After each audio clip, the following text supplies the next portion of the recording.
le nostre difese in un certo senso e cambi le cose perché ciascuno di noi che deve c'è la Cina in Italy, ma c'è anche Made in Cina. Ma cosa stanno cambiando? C'è anche Sta cambiando, tutte queste cose stanno cambiando. Anyway, what?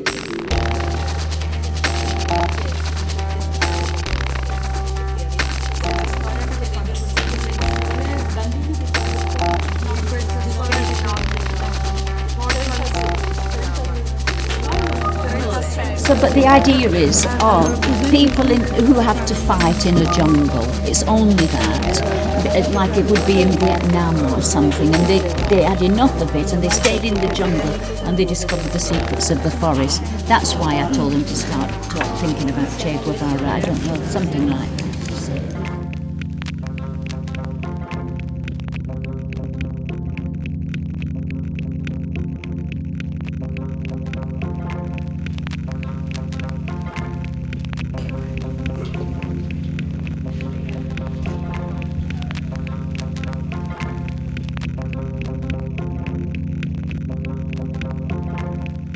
What can I say to people? What is my opinion? What do I think about the world? And that was an opinion formed over all these years. And by the way, when one of my reasons for doing fashion years and years ago, making that decision to continue at one point, was that I knew that I would understand more about the world, about business and all kinds of things through doing it.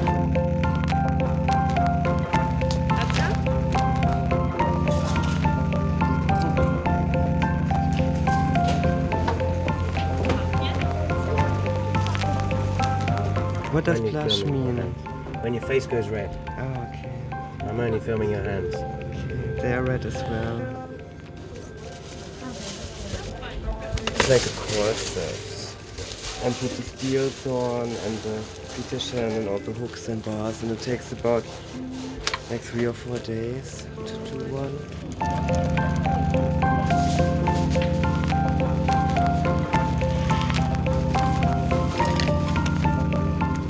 And my manifesto always says you get out what you put in. Well, you don't always get out what you put in, but if you don't put anything in, you don't get anything out. And everybody just wants to get everything out.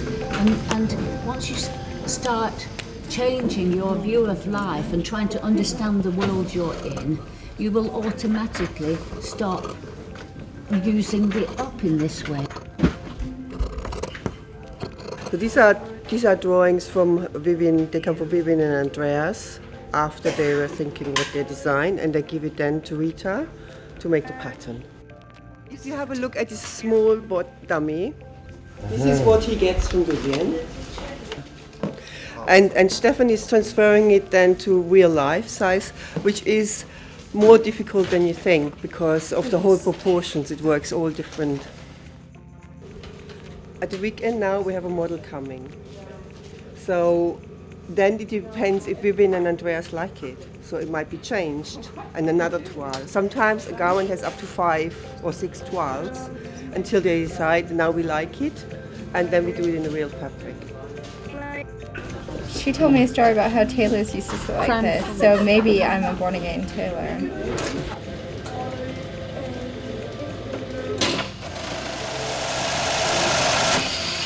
At the end of the process, when the garment is almost finished, that's when the buttonholes and the buttons come on. The buttonhole machine that you've just seen kind of leaves the ends open like this, as you can see, like this. And we just basically have to hand finish them. It's kind of like a couture way of finishing off the buttons, so kind of really making them perfect. These children, they did a fashion show and they sent me their designs, and I wrote back to and we got in touch with their teacher, and I said, now your new class, can they do some paint, some for me?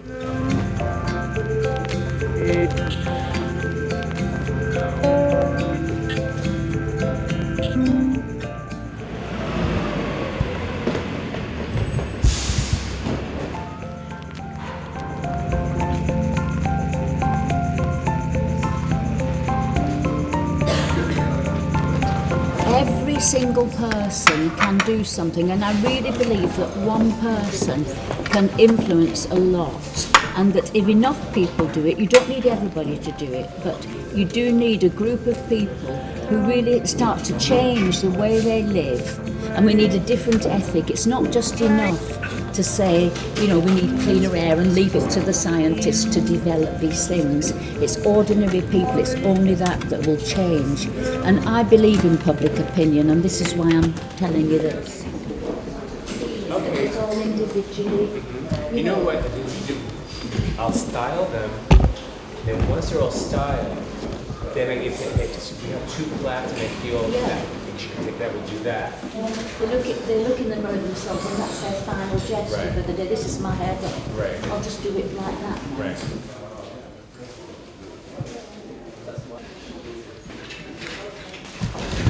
Who is Vivienne Westwood? If you were going to tell someone who'd never heard of Vivienne Westwood, who is she? That person behind her.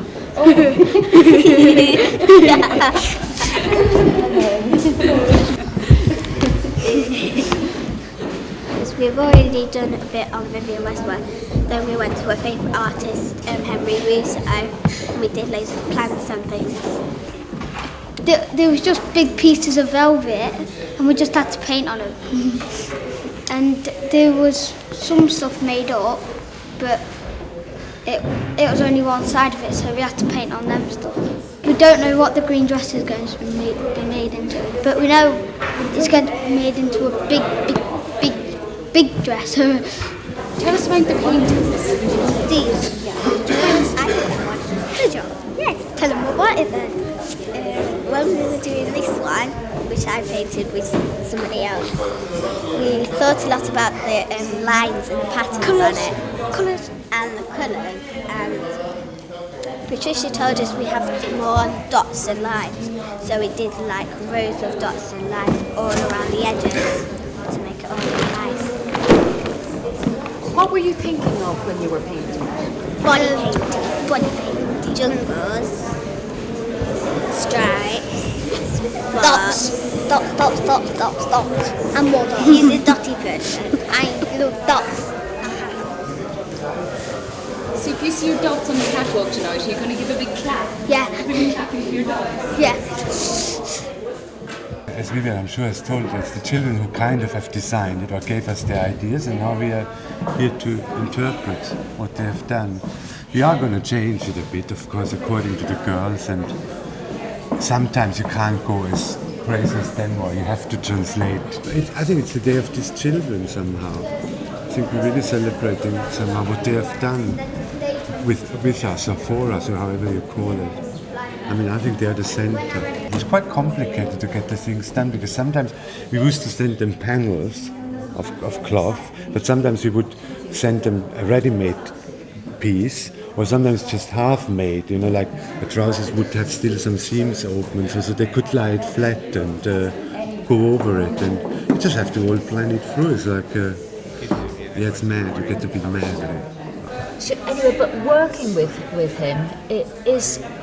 People think, you know, like you're with him all the time, you must have quarrels, you must get fed up with the sight of each other, and how do you manage? And I think that the fashion business is so hard that, in fact, this is where we actually get our main support for each other. We really do appreciate, I appreciate in fashion the things I can't do and somebody else can do them.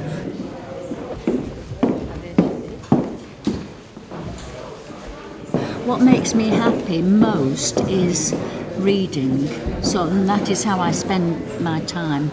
I think it's the most concentrated form of experience you can have is reading.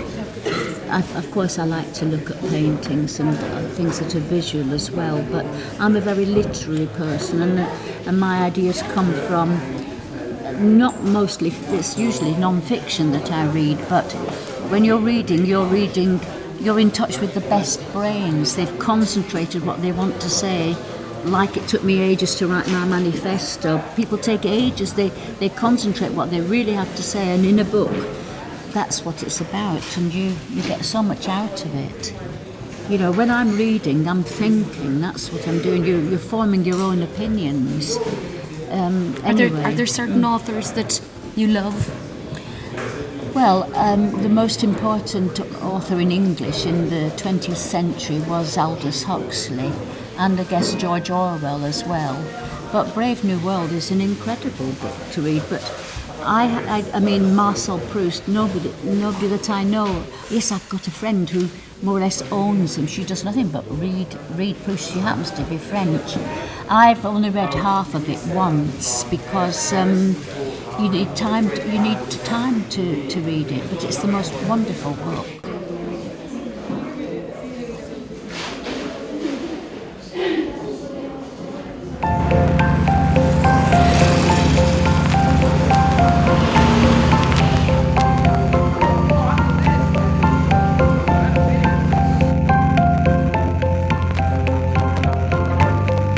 They just need something else. They need to recognise their potential, of their individuality and who they are. Get a life. It's a little accident, our life, and use it.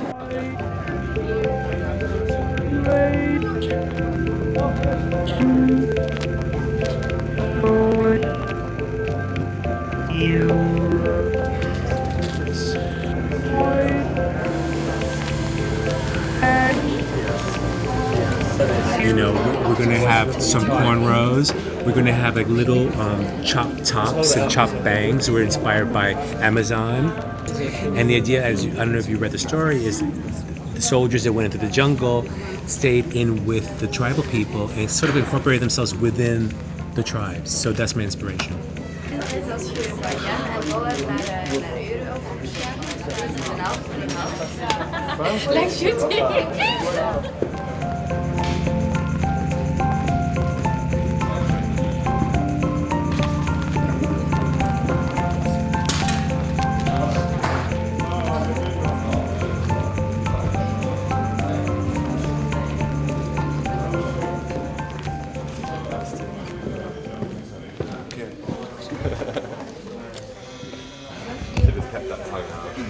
So either we give you something or we lift this and put a belt, because I don't know.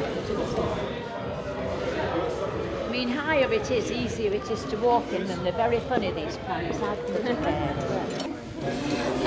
You appreciate so much what somebody else can do better than you, and so this is what we need the help from each other. Yeah. Because it's just so hard. You can't believe how hard it is.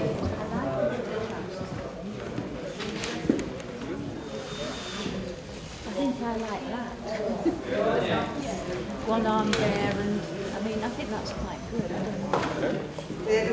Do you mind if I put one arm in one and one in another? Yes. So is that all right? Yes. Yeah.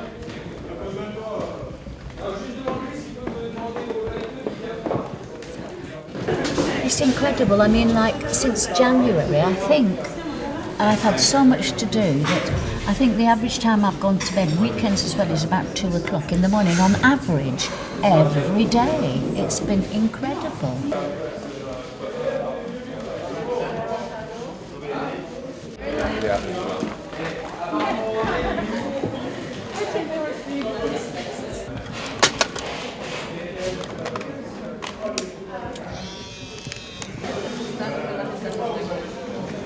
So she doesn't need to try this one. She can with this she tries and this she tries on.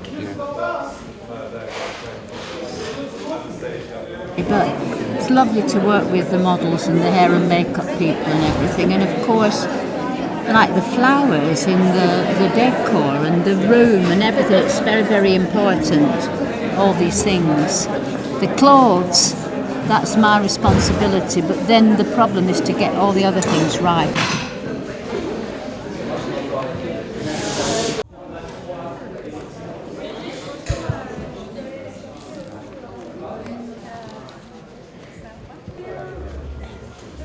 I mean, yeah, it was the whole concept and the idea that human beings are more wise than they know that they are, and I don't know, and that's why these sort of all these different heights and the stilt walkers and everything. When people talk to me about the stilts, said why the stilts, I said maybe they weren't on stilts. Maybe it was just magic. You know, I mean, that's the impression I wanted to create. Yeah.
Backstage, I knew the show would be good, and because you kind of really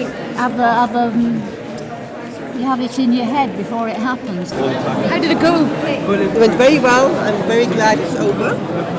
Now it's the next step. Tomorrow we have to decide what we offer for selling and what not. It's very difficult to make a choice. No, I loved it. I'm kind of happy. Yes. I think everything went to plan. Yes, it was beautiful. So.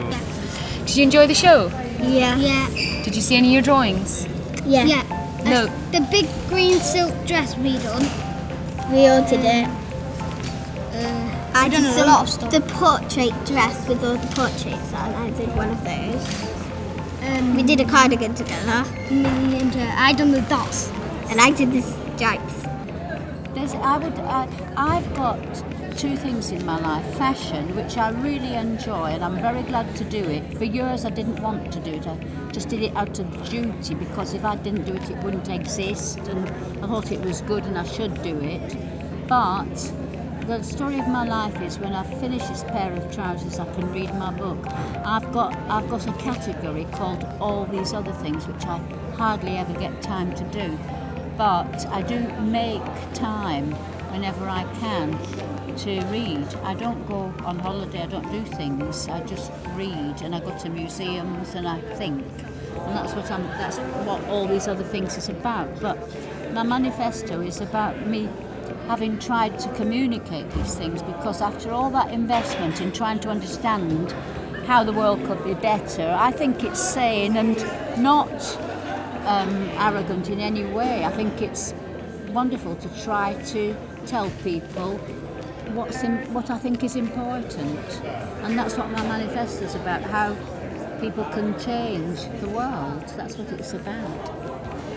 It's your job to try and understand the world. That's how I see my role in life. I just want to understand the world I live in, so that by the time I die I'm less stupid than I am now. I mean, that's what life's about. You're brilliant. Anyway. Love you, thank you.